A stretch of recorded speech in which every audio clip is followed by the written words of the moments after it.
जय श्री कृष्णा, राधे राधे, जय श्री श्याम। कैसे सभी? बढ़िया एकदम। रेस्पिरेटरी सिस्टम अपना चल रहा था, उसको अपन आगे बढ़ा रहे हैं। आज की क्लास में फंक्शंस ऑफ रेस्पिरेटरी ट्रैक्ट अपन पढ़ रहे हैं। क्या पढ़ रहे हैं? Functions of respiratory tract. Functions of respiratory tract को दो हेडिंग के अंदर अपन कवर करेंगे, एक तो रेस्पिरेटरी फंक्शन, एक नॉन रेस्पिरेटरी फंक्शन, दोनों को अपन कवर करेंगे।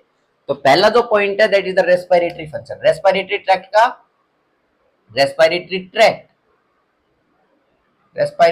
के जो फंक्शन होते हैं, पहला जो फंक्शन है that is the respiratory function. अच्छा, रेस्पिरेटरी फंक्शन की अगर अपन बात करें तो ध्यान देना, it is the primary function of the respiratory tract. First point, it is the primary function of the respiratory tract. Respiratory tract का जो प्राइमरी फंक्शन है वो क्या है? That is the respiratory function. बाकी नॉन रेस्पिरेटरी फंक्शन भी होते हैं, तो अपन प्राइमरी फंक्शन की बात कर देते हैं, रेस्पिरेटरी फंक्शन की। ठीक है, ये बात कर ली अपन ने। रेस्पिरेटरी ट्रैक्ट का जो प्राइमरी फंक्शन होता है वो रेस्पिरेटरी फंक्शन होता है। अब इसमें क्या क्या पॉइंट अपन कंसिडर करते हैं रेस्पिरेटरी फंक्शन में, ध्यान देना। जैसे कि अगर अपन बात करें नोज की अगर अपन बात करें तो नोज के अंदर क्या क्या कार्यक्रम आप लोगों को देखने को मिलता है। फर्स्ट पॉइंट, नोज के अंदर क्या देखने को मिलता है? आप एयर को इंस्पायर करते हो। क्या करते हो? एयर को इंस्पायर करते हो। तो इंस्पायर अगर आप करते हो तो क्या क्या देखने को मिलता है? पहला काम ध्यान रखना, वार्मथनेस। तो एयर जो है उसमें क्या देखने को मिलेगी? वार्मथनेस देखने को मिलेगी, वो नोज के द्वारा देखने को मिलेगी। नेक्स्ट अगर बात करें, नाक के अंदर जो एयर होगी वो क्या हो जाएगी? ह्यूमिडिफाई हो जाएगी। नाक के अंदर क्या हो जाएगी? ह्यूमिडिफाई। पहला पॉइंट जो है that is warmthness of air. Second point है जो नोज रेस्पॉन्सिबल होता है दैट इज ह्यूमिडिफिकेशन। किसके लिए? ह्यूमिडिफिकेशन ऑफ एयर के लिए रेस्पॉन्सिबल होता है। ध्यान रखना, एयर जो है, एयर वो अंदर की तरफ आ रही, नाक का एक फंक्शन है ह्यूमिडिफाई करना। आ रही बात समझ में? ये ध्यान रखना। अगर ड्राई एयर अंदर चली गई, कैसी एयर अंदर चली गई? Dry air. तो ड्राई एयर अगर अंदर चली गई तो respiratory tract including nasal mucosa, उसमें इरिटेशन प्रोड्यूस करते हैं, इरिटेशन। आ रही बात समझ में? तो ड्राई एयर, इसीलिए क्या करना है अपने को? ह्यूमिडिफाई करना है। ऐसे ही इसीलिए जब ऑक्सीजन थेरेपी अपन करते हैं, ऑक्सीजन थेरेपी देते हैं किसी भी पेशेंट को, हॉस्पिटल में चल रही है ऑक्सीजन थेरेपी, तो अपन ह्यूमिडिफायर लगाते हैं। क्या लगाते हैं? ह्यूमिडिफायर। पहले एयर को किस में डालते हैं? ह्यूमिडिफायर में डालते हैं, और फिर मॉइस्ट एयर को या ह्यूमिडिफाइड एयर को क्या करवाते हैं अपन? इनहेल करवाते हैं। तो वार्मथनेस के लिए रेस्पॉन्सिबल होगा, ह्यूमिडिफिकेशन के लिए रेस्पॉन्सिबल होगा। बाकी नोज की अगर अपन बात करें, यहाँ पर छोटे छोटे हेयर्स, नोज के अंदर, नोस्ट्रिल्स के अंदर क्या देखने को मिलता है आपको? हेयर्स देखने को मिलते हैं, हेयर्स। तो हेयर्स जो है वो किसके लिए रेस्पॉन्सिबल होंगे? फिल्ट्रेशन। किसके लिए? Filtration of air. Filtration of air के लिए रेस्पॉन्सिबल आपको देखने को मिलते हैं। तो ये भी पॉइंट अपन ध्यान रख सकते हैं। तो रेस्पिरेटरी फंक्शन के अंदर अंदर की तरफ एयर जा रही है, वो वार्म हो रही है, ह्यूमिडिफाइड हो रही है, एज वेल एज हेयर्स जो नाक में देखने को मिले वो फिल्ट्रेशन का कार्यक्रम कर रहे हैं। ठीक है, नेक्स्ट पॉइंट की अगर बात करें, ये जो एयर जो है, मेन रेस्पिरेशन का काम जो आपको देखने को मिलेगा वो लंग्स में देखने को मिलेगा। कहाँ देखने को मिलेगा? लंग्स। लंग्स की भी बात करें, लंग्स में भी कहां पर? रेस्पिरेटरी यूनिट के अंदर। कहां पर कार्यक्रम देखने को मिलेगा? रेस्पिरेटरी यूनिट में कार्यक्रम देखने को मिलेगा, रेस्पिरेटरी यूनिट। और रेस्पिरेटरी यूनिट में 5 चीजें आती हैं। कोई बताएगा कि क्या क्या 5 चीजें आती है? बताओ। Respiratory unit is the structural and functional unit, that is the structural and functional unit of the respiratory system. और इसमें 5 चीजें आती है जहां पर मेन गैसियस एक्सचेंज का कार्यक्रम आप लोगों को देखने को मिलता है। कौन कौन सी 5 चीजें? पहला पॉइंट इसके अंदर ध्यान रखेंगे सभी बालक, दैट इज रेस्पिरेटरी ब्रोंक्यूल। क्या आता है इसके अंदर? रेस्पिरेटरी ब्रोंक्यूल आता है। नेक्स्ट इसके अंदर जो आता है उसकी बात करें, उसको बोलते हैं एल्वुलार डक्ट। किस नाम से जानते हैं? एल्वुलार डक्ट। नेक्स्ट की अगर बात करें, alveolar sac. Next that is antrum. Next one is antrum. और लास्ट के अंदर एक चीज और ध्यान रखना, एल्वेलाई। ये 5 चीजें इसके अंदर देखने को मिलती है, किसके अंदर? रेस्पिरेटरी यूनिट के अंदर। ठीक है, तो अब कहां पर पहुंच गया? लंग्स के अंदर एयर पहुंच गई, रेस्पिरेटरी यूनिट के अंदर पहुंच गई। यहां पर क्या कार्यक्रम देखने को मिलेगा आपको? Exchange of gases. तो क्या कार्यक्रम देखने को मिल रहा है यहाँ पर? लंग्स की अगर बात करें तो एक्सचेंज ऑफ गैसेज, ध्यान देना, एक्सचेंज ऑफ गैसेज। ये लो, यहाँ पर एक्सचेंज ऑफ गैसेज देखने को मिलता है। ठीक है, एक्सचेंज ऑफ गैसेज। और यहाँ पर ही मेनली लंग्स के अंदर ही जो आपको कार्यक्रम देखने को मिलता है वो कैसा कार्यक्रम होता है कि जो गैसेज होती है वो एक्सचेंज हो जाती है। ऑक्सीजन तो ब्लड सप्लाई के अंदर चली जाती है और कार्बन डाइऑक्साइड ब्लड सप्लाई से वापस एल्वुलाई की तरफ आ जाती है, और कार्बन डाइऑक्साइड क्या हो सकती है? एक्सेल आउट हो सकती है।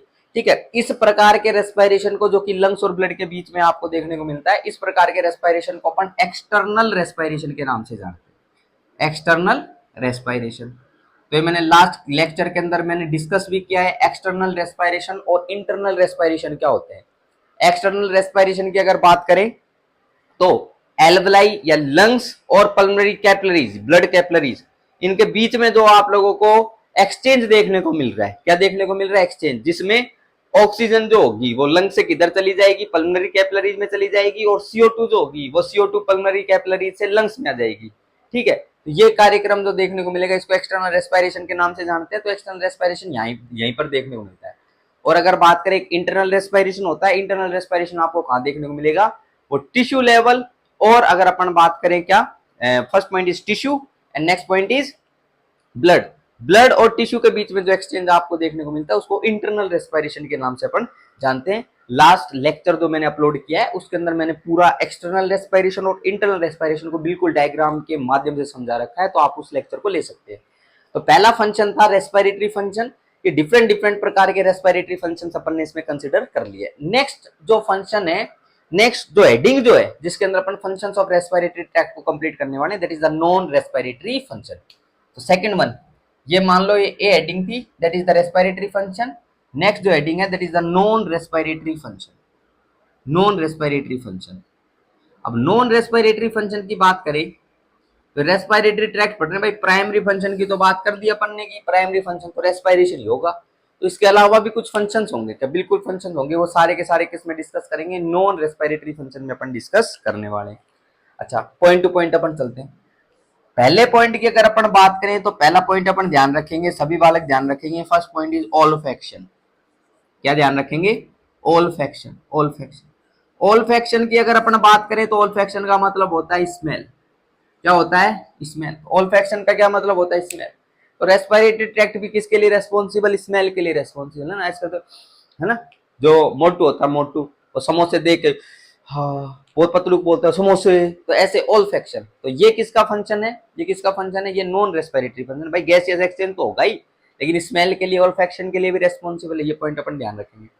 अच्छा, नेक्स्ट अगर बात करें तो ध्यान रख सकते हैं अपन इसके अंदर क्या पॉइंट की ऑल्फैक्शन के लिए कौन सी क्रेनियल नर्व रेस्पॉन्सिबल होती है, बताओ। ऑल्फैक्शन के लिए कौन सी क्रेनियल नर्व रेस्पॉन्सिबल होती है, क्रेनियल नर्व जो रेस्पॉन्सिबल आपको देखने को मिलती है उसको बोलते हैं क्रेनियल नर्व नंबर फर्स्ट। और उस क्रेनियल नर्व नंबर फर्स्ट की अगर बात करें उसको क्या बोलते हैं, ऑल्फैक्टरी नर्व के नाम से अपन जानते हैं। तो वो रेस्पॉन्सिबल आपको देखने को मिलेगा। क्लियर बात है क्या, ओके। नेक्स्ट पॉइंट की अगर बात करें तो सेकंड पॉइंट इसके अंदर अपन ध्यान रख सकते हैं, कौन सी लेयर ऑल्फैक्शन के लिए रेस्पॉन्सिबल होती है, रेस्पिरेटरी ट्रैक्ट की कौन सी लेयर, उसकी अगर अपन बात करें तो ध्यान रख सकते हो that is the olfactory layer. कौन सी लेयर, ऑल्फैक्टरी लेयर, उसको अपन बोलते हैं ऑल्फैक्टरी लेयर, ऑल्फैक्टरी लेयर। ये रेस्पॉन्सिबल होगा। ऑल्फैक्शन का कार्यक्रम कहां से देखने को मिलता है, आपको नोज से कार्यक्रम देखने को मिलता है, ये नॉन रेस्पिरेटरी फंक्शन है। तो पहला जो फंक्शन अपन ने डिस्कस किया नॉन रेस्पिरेटरी में वो है ऑल्फैक्शन, स्मेल। सिंपल एक चीज ध्यान रखना, olfaction, olfaction that is up to you. Next point पे चले, ऑल्फैक्शन के बाद सेकंड पॉइंट अपन जो इसके अंदर डिस्कस करते हैं नॉन रेस्पिरेटरी फंक्शन में, दैट इज द वोकलाइजेशन। क्या, वोकलाइजेशन, वोकलाइजेशन, वोकलाइजेशन। और वोकलाइजेशन का सिंपल सा मतलब होता है स्पीच। क्या, स्पीच प्रोडक्शन। स्पीच प्रोडक्शन की बात अपन कर रहे हैं, स्पीच प्रोडक्शन की, ठीक है। और स्पीच प्रोडक्शन की अगर अपन बात करें इसके अंदर ध्यान रख सकते हैं वोकलाइजेशन, ये रेस्पिरेटरी ट्रैक्ट का कौन सा पार्ट होगा जो स्पीच प्रोडक्शन के लिए रेस्पॉन्सिबल होगा, उसकी अगर अपन बात करें दैट इज द लेरिंग्स। इसीलिए लेरिंग्स को किस नाम से जानते हैं अपन, वॉइस बॉक्स के नाम से भी अपन जानते हैं।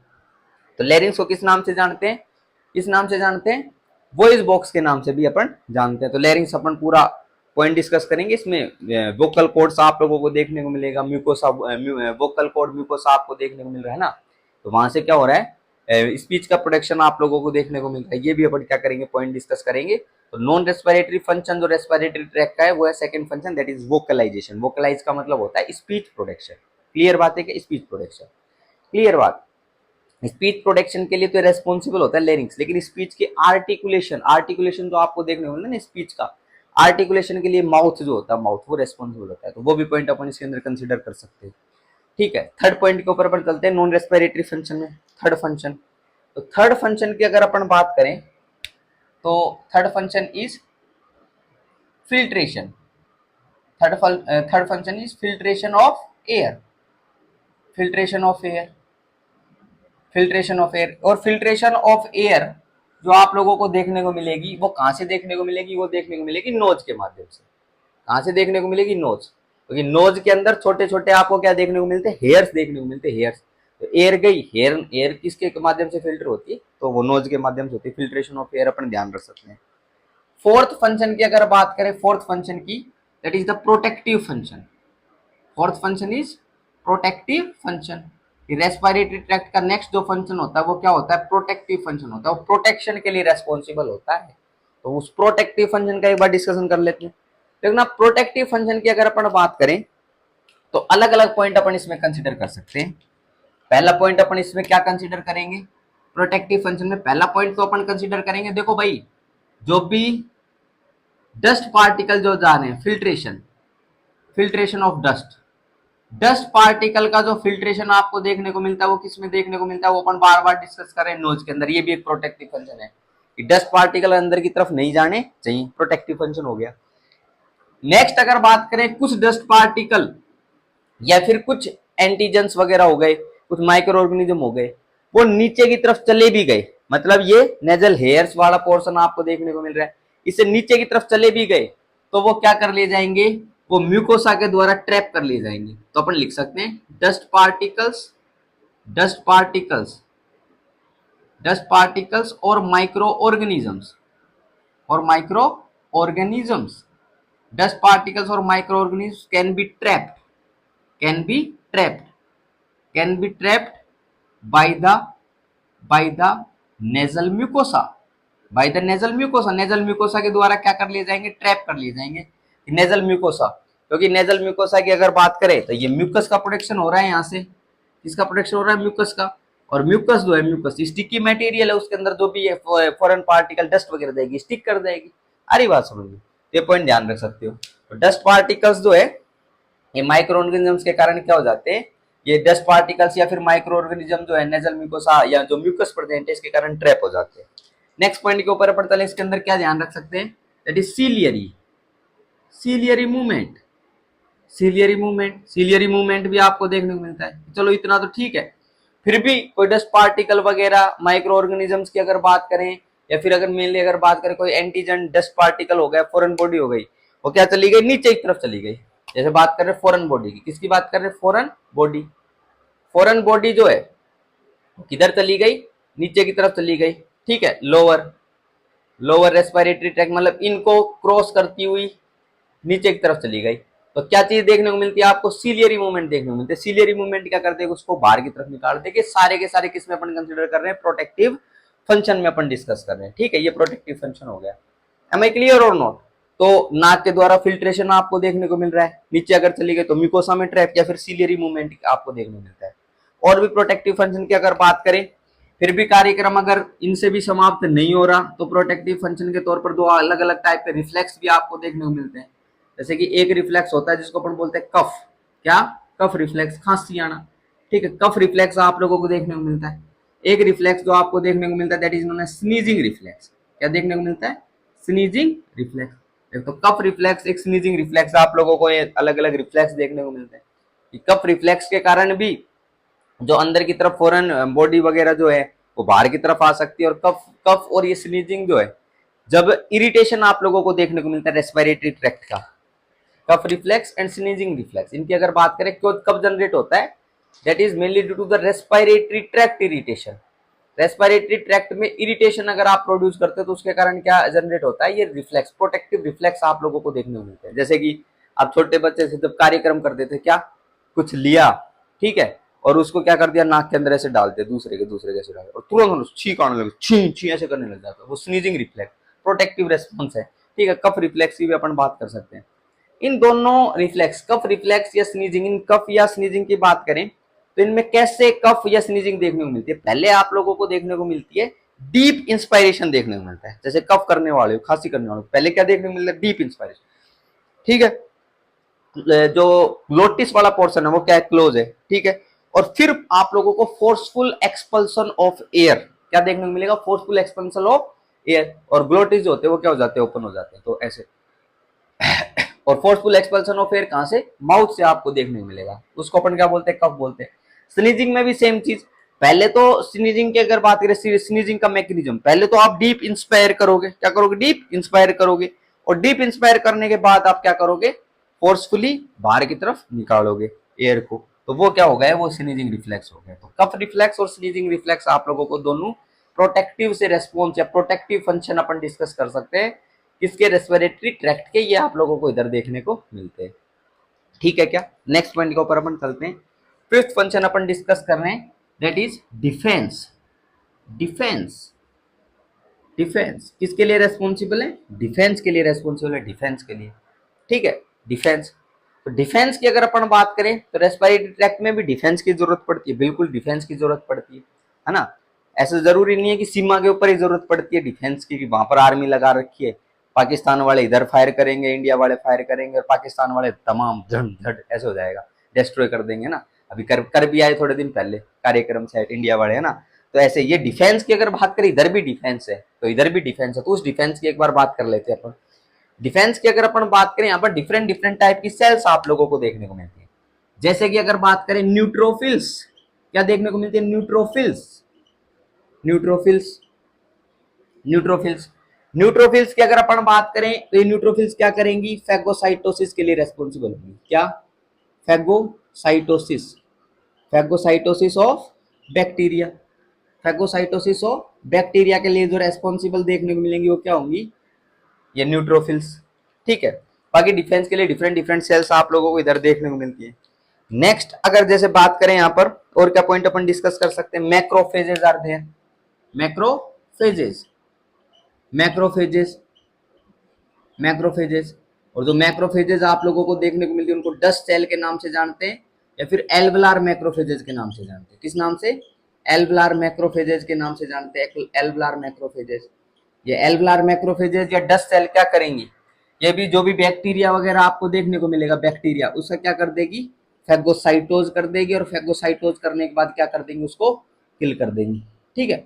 डिफेंसिव सा मैकेनिज्म हो गया, अंदर जो भी बैक्टीरिया जाएगा वो सरवाइव नहीं कर पाएगा, ठीक है।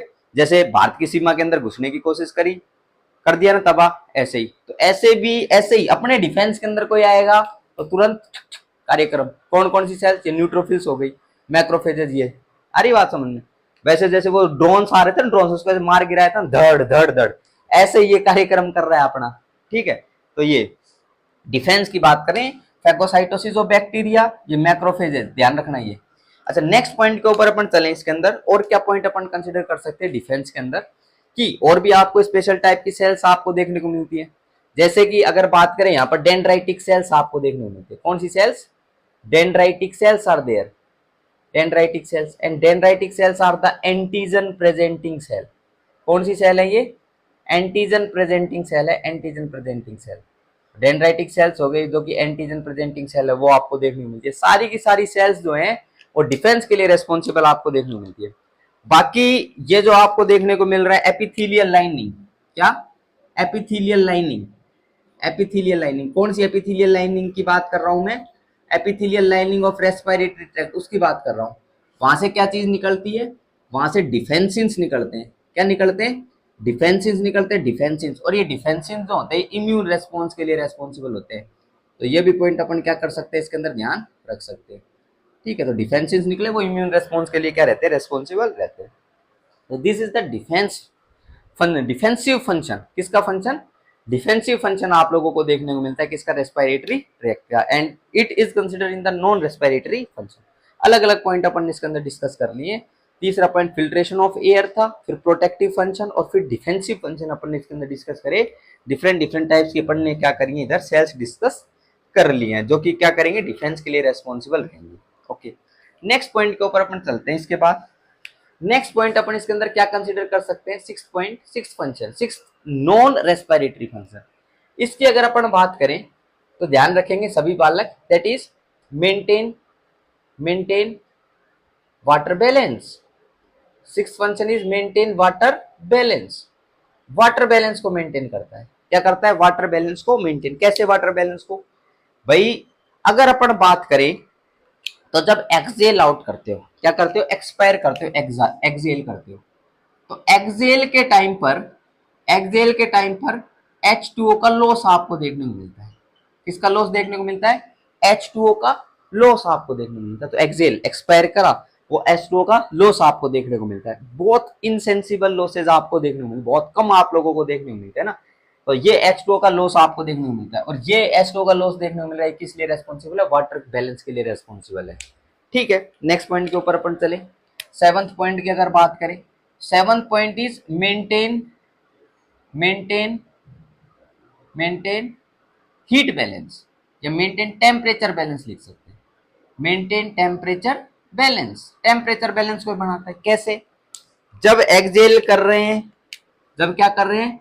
एक्सेल कर रहे हैं, एक्सेल, उस टाइम पर H2O का लॉस तो देखने को मिल ही रहा है, लेकिन साथ में किसका भी लॉस? हीट का भी लॉस आपको देखने को मिल रहा है। तो बॉडी से हीट भी क्या हो रही है? लॉस हो रही है, हीट लॉस हो रही है, तो टेम्परेचर बैलेंस के लिए भी रेस्पॉन्सिबल है। ये भी पॉइंट अपन इसमें कंसिडर कर सकते हैं। तो वाटर बैलेंस के लिए रेस्पॉन्सिबल हो गया, और टेम्परेचर बैलेंस के लिए रेस्पॉन्सिबल हो गया। नेक्स्ट पॉइंट की अगर अपन बात करें तो next point is eighth point. Eighth point की एक बार बात कर लेते हैं। एट्थ फंक्शन जो कि नॉन रेस्पिरेटरी फंक्शन है, maintain acid base balance. Maintain acid base balance, maintain acid base balance. Acid base balance बनाने के लिए भी रेस्पिरेटरी ट्रैक्ट क्या रहता है?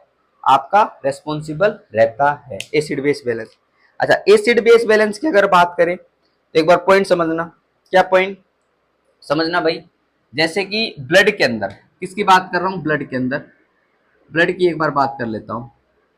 ब्लड के अंदर जब CO2 की कंसंट्रेशन बढ़ती है, या फिर ऐसी मेटाबॉलिक एक्टिविटीज हो गई कि CO2 बहुत ज्यादा प्रोड्यूस हो रही है, तो ब्लड के अंदर भी CO2 की कंसंट्रेशन क्या होगी? ज्यादा होगी।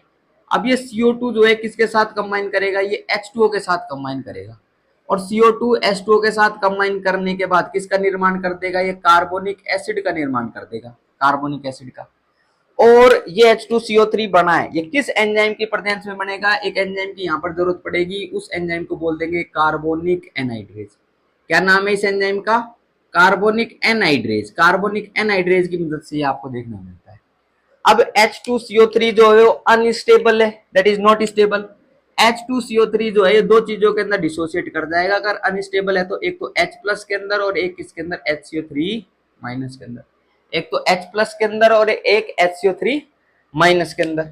ठीक है, नेक्स्ट पॉइंट ध्यान रख सकते हैं। अच्छा, अगर अपन बात करें लंग्स में क्या होगा? लंग्स में जैसे CO2 की कंसंट्रेशन बढ़ी हुई थी तो ब्लड में ये कार्यक्रम हो गया। ठीक है, और ये कार्यक्रम अगर आप लोगों को देखने को मिल रहा है, H प्लस बन गए। ये H प्लस की अगर अपन बात करें, ये क्या करेंगे? कीमो रिसेप्टर्स को स्टिमुलेट करेंगे। किसको स्टिमुलेट करेंगे? कीमो रिसेप्टर्स, कीमो रिसेप्टर्स को स्टिमुलेट करेंगे, और कीमो रिसेप्टर्स को अगर स्टिमुलेट करेंगे तो हाइपर वेंटिलेशन आपको देखने को मिलेगा। हाइपर वेंटिलेशन क्या देखने को मिलेगा? Hyper ventilation. उसके कारण CO2 जो है होगी, CO2 वो ज्यादा एक्सपायर आउट हो सकती है, एक्सेल आउट हो सकती है। अगर लंग्स की बात करें, लंग्स में क्या कार्यक्रम होगा? ये रिवर्स कार्यक्रम आपको देखने को मिलेगा। क्या रिवर्स? जो H प्लस आपको देखने को मिलता है, H प्लस वो किसके साथ कंबाइन करता है? HCO3 माइनस के साथ कंबाइन करता है। ठीक है, और कौन सा एंजाइम की जरूरत पड़ती है? सेम एंजाइम कौन सा है? Ca। उस एंजाइम का नाम है कार्बोनिक एनहाइड्रेज। तो कार्बोनिक एनहाइड्रेज की मदद लगती है। ठीक है, ये काम ये हुआ। और H प्लस HCO3 कंबाइन किसमें कंबाइन करा तो किसमें बन गया? H2CO3। और H2CO3 को कार्बोनिक एसिड बोलते हैं। फिर दो चीजों में टूट जाएगा, एक तो H2O में टूट जाएगा और एक किसमें टूट जाएगा? CO2 में टूट जाएगा। और ये CO2 जो है ये क्या हो जाएगी? ये एक्सेल आउट हो जाएगी, एक्सेल, ये बाहर की तरफ निकल गई। ठीक है, ये कीमो रिसेप्टर्स का भी अपन अभी थोड़े दिन के अंदर जब लेक्चर्स आगे आएंगे तो अपन डिस्कस कर देंगे, क्या सेंट्रल कीमो रिसेप्टर्स होते हैं, क्या पेरिफेरल कीमो रिसेप्टर्स होते हैं, क्या इनका एक्शन होता है। पर ये शॉर्ट के अंदर अभी समझ लो कि ये H प्लस और कार्बन डाइऑक्साइड जो आप लोगों को देखने को मिल रही है, that is responsible for the stimulation of chemo receptors. High amount of carbon dioxide as well as these H plus science. देखना भाई, क्या दो चीजें लिख रहा हूं क्या? एक तो लिख रहा हूं H प्लस साइंस और एक इंक्रीज CO2। ये किसको स्टिमुलेट करती है? कीमो रिसेप्टर्स को स्टिमुलेट करती है।